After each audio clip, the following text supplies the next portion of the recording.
So my wife and her friend were recently out looking at yard sales, and they stopped by an antique store.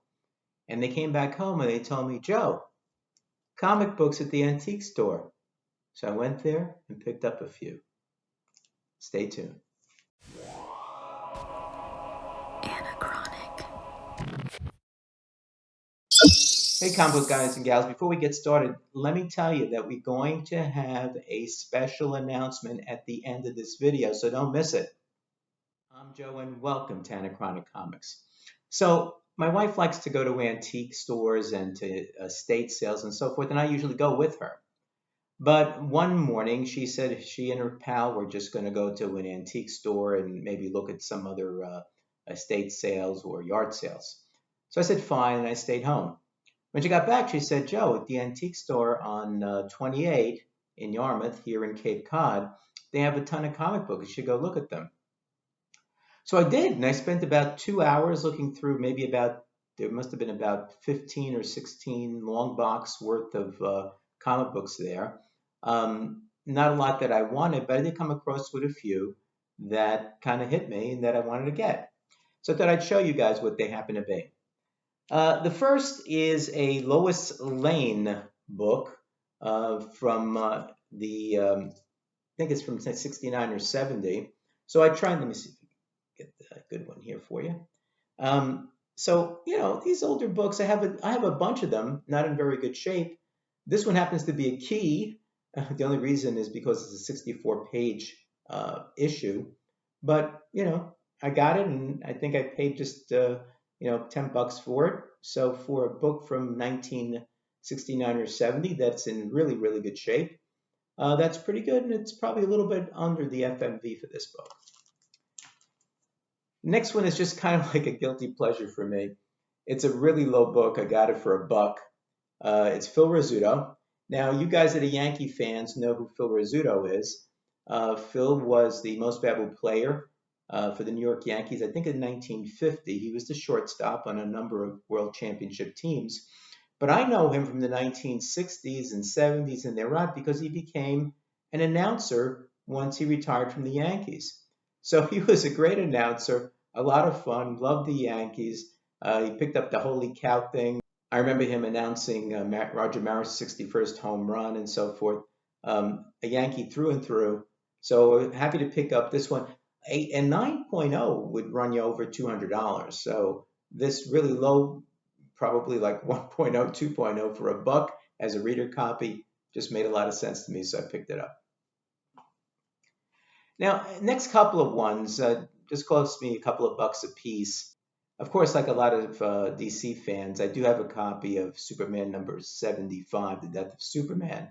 You know, the one that everybody was going to bought multiple copies of. There are, I think, 6 million copies in print.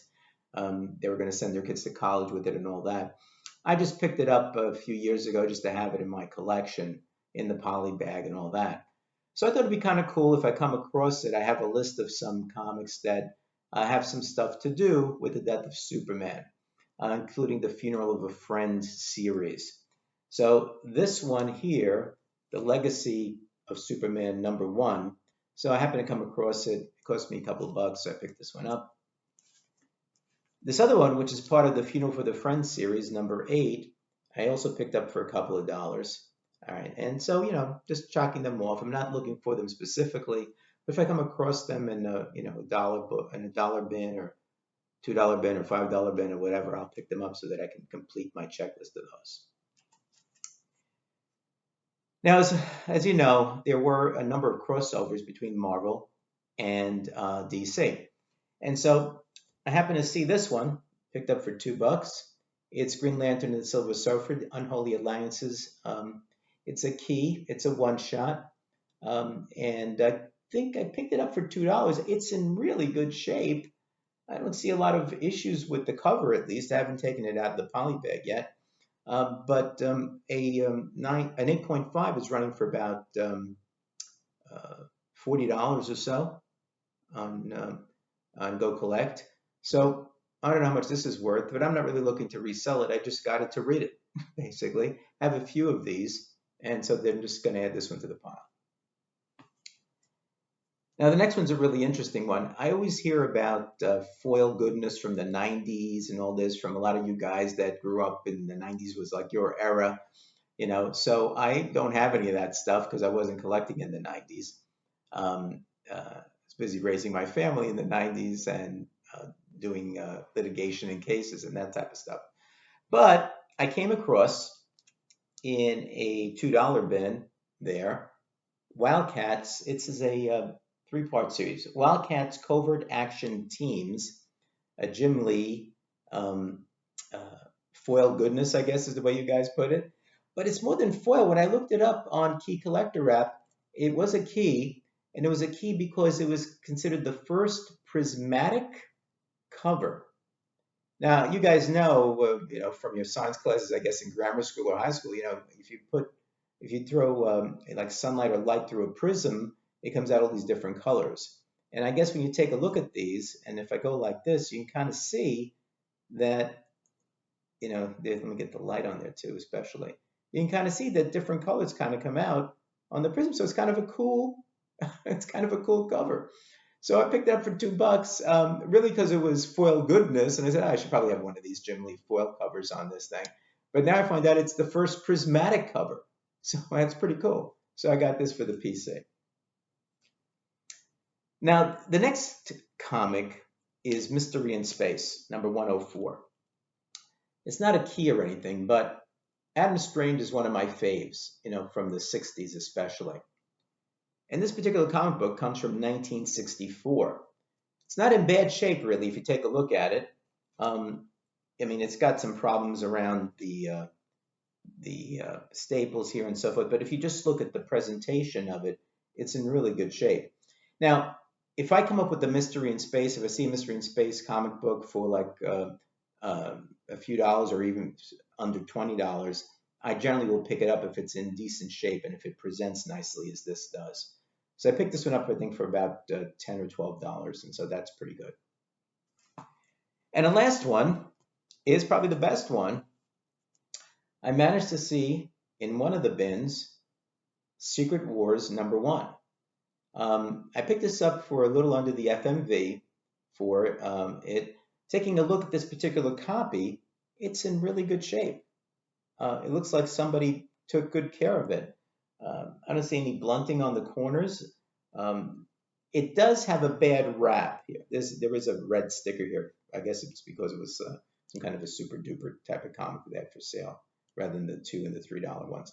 But it does have a bad wrap. The back of the comic book has an ad that has a black background. So it comes across here. And because there are some ticks here, you can see the break in the black color. So I'm not sure how CGC would take a look at that. But otherwise, it presents really nicely. It's really good. And it's Secret Wars number 1. So I'm not sure if I have some other Secret Wars in my PC. When I get back to New York, I'm going to have to take a look and see if I have it. I didn't think I had number 1, but even if I did, I thought this was a really nice copy of number 1. So I picked it up. Again, it's a key comic, obviously. It's the first cameo appearance of Beyonder. I think it's a white light, and he says something or other. And this is really, as you guys probably know, for Marvel, it's the first kind of line-wide crossover that they had. Rather than just kind of the one character to like one character, one comic book to one comic book. It was basically everybody. And, looks like Secret Wars could possibly be one of the next things coming up in the MCU. So I picked this one up. So that was the haul. Thanks to my wife and her friend who gave me a call and said, Joe, come on over to this antique shop. There are plenty of comics here. So I spent a great afternoon, a few hours looking through a bunch of different comics. And I saw a couple of others there that were under glass. They look pretty interesting. I'm not sure if I'm going to go back and take a look at them. I won't tell you too much about them in case I pull the trigger on one or more of them. But I'm going to have to do a little bit more research before I go back. This Friday at 9 p.m. on this channel will be the first episode of a brand new ongoing series where me and 4 other guys are going to be talking comics. So take a look at the announcement on YouTube, click on the reminder, and join us at 9 p.m. on Friday here on the Anachronic Comics channel for the first episode of the Comic Book Crowd. I'll see you then. Take care. So that's the video. Thanks for watching. If you enjoyed it, please give it a thumbs up. Subscribe if you haven't. And one more thing.